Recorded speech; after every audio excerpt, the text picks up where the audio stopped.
Have you ever caught yourself replaying a small moment over and over in your head? A short reply, a delayed message, a different tone of voice. And suddenly, your mind starts asking questions you didn't plan to ask. What did I do wrong? Did I say something strange? Did I upset them without realizing it? If this sounds familiar, you're not alone. And more importantly, you're not wrong. But why does this happen so often to women?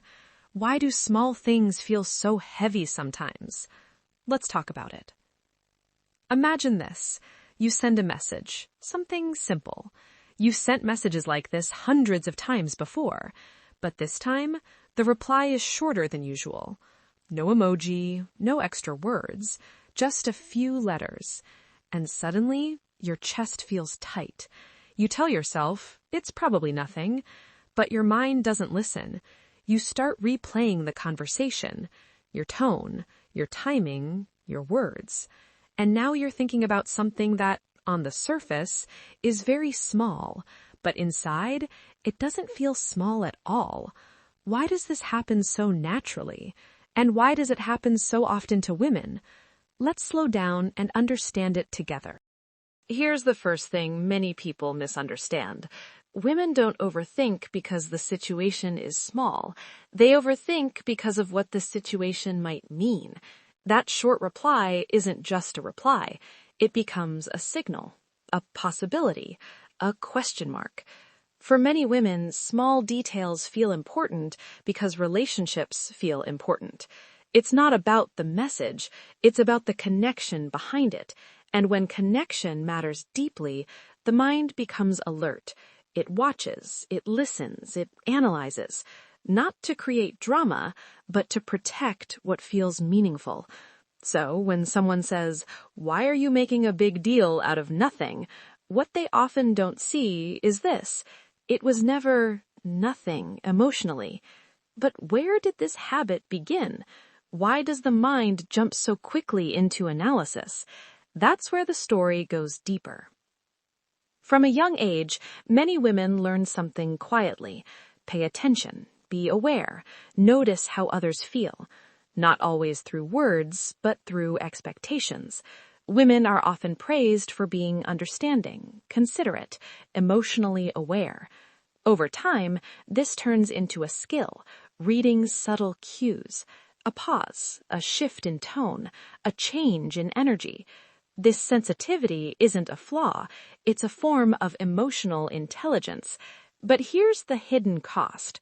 When you're trained to notice everything, your mind doesn't easily turn off. You don't just hear words, you hear what's not being said. And when something feels slightly off, your mind tries to explain it. What changed? Was it me? Did I miss something? Overthinking becomes a way to stay emotionally prepared. But prepared for what, exactly? Let's talk further. Many people think overthinking means being insecure. But for many women, overthinking comes from fear of loss, not lack of strength. Fear of hurting someone unintentionally, being misunderstood, losing emotional safety. The mind starts connecting dots quickly because it wants certainty. If I understand this now, I can prevent pain later. That's the logic, even if it happens unconsciously. Overthinking is not the mind trying to sabotage you. It's the mind trying to protect you. But protection can become exhausting when it never rests. So why doesn't reassurance always stop overthinking? Why does the mind keep spinning even when everything seems fine? The answer lies in emotional responsibility. Many women grow up feeling responsible not just for their actions, but for how others feel. If someone is quiet, the question becomes, did I cause that? If someone pulls away, the mind asks, what did I do wrong? This sense of responsibility doesn't come from ego, it comes from care. But when care turns into self-blame, overthinking begins to feel heavy. Small things become emotional puzzles that must be solved, not because women enjoy overthinking, but because unresolved emotional tension feels unsafe. And when safety feels threatened, the mind looks for answers. But what happens when answers don't come? That's when overthinking turns inward. Here's something many women experience silently. They overthink, but they don't talk about it. They smile, they say, "It's okay." They tell themselves to calm down. Inside, though, the thoughts continue. Am I being too sensitive? Why can't I just let this go? Other people wouldn't think this much. This inner criticism makes overthinking worse, because now the woman isn't just questioning the situation, she's questioning herself. And that creates a second layer of emotional pressure. Not only is something wrong outside, but something must be wrong with me. But is that really true? Or is there another explanation we've been missing? Here's an important perspective. Overthinking doesn't always mean something bad is happening. Sometimes it means something important is missing. Clarity, reassurance, emotional safety. When communication feels unclear, the mind fills the gaps. When feelings aren't acknowledged, the mind searches for meaning. Overthinking becomes louder when needs aren't expressed, emotions aren't validated, reassurance feels inconsistent. So the mind keeps asking questions, hoping one of them will bring peace. But peace doesn't come from answers alone. It comes from feeling safe enough to stop asking. So how do women begin to quiet the overthinking mind?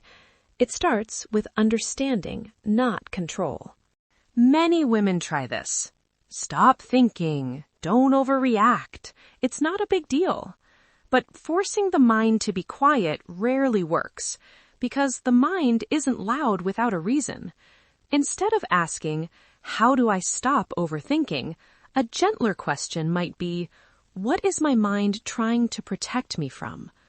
Sometimes overthinking is asking for clarity, honesty, reassurance, emotional rest, and sometimes it's asking for kindness toward yourself, not judgment.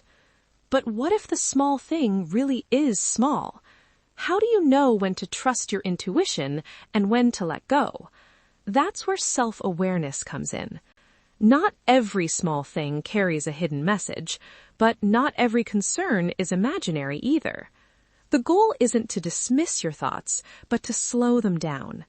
Instead of asking, "What does this mean?" try asking, "What do I actually know for sure?" Facts calm the mind. Assumptions feed it. This takes practice and patience, especially for women who have spent years listening outward instead of inward. Which leads us to something important. Overthinking often decreases when women start trusting themselves. But how does that trust grow? When a woman trusts her emotions, she doesn't need to analyze every detail. She knows, if something is wrong, I'll notice. If I need clarity, I can ask. If I feel uneasy, my feelings matter. Trust reduces the need to overthink, not because nothing ever goes wrong, but because the woman believes she can handle it when it does. And this trust doesn't come overnight. It grows when women stop labeling themselves as too much and start seeing their sensitivity as information, not weakness. But there's still one question left. Why do small things feel so big emotionally? Often the present moment touches something older, a feeling of being ignored, a memory of being misunderstood, a pattern of having to figure things out alone. The mind doesn't separate time very well, so a small moment today can awaken a familiar emotion from the past. That's why reactions sometimes feel bigger than the situation. It's not just about now, it's about then. Understanding this doesn't mean overanalyzing your past. It simply means being gentle with your present self. Because many women aren't reacting to nothing, they're responding to something that has been carried quietly for a long time. So what do we do with all of this? If you're a woman who often overthinks small things, this isn't a sign that something is wrong with you. It may be a sign that you care deeply, you are emotionally aware, you've learned to protect connection. The goal isn't to erase this part of you. The goal is to understand it so it doesn't exhaust you. So here's a question I want to leave you with. When was the last time you overthought something small? If you feel comfortable, share your thoughts in the comments. You're not alone in this.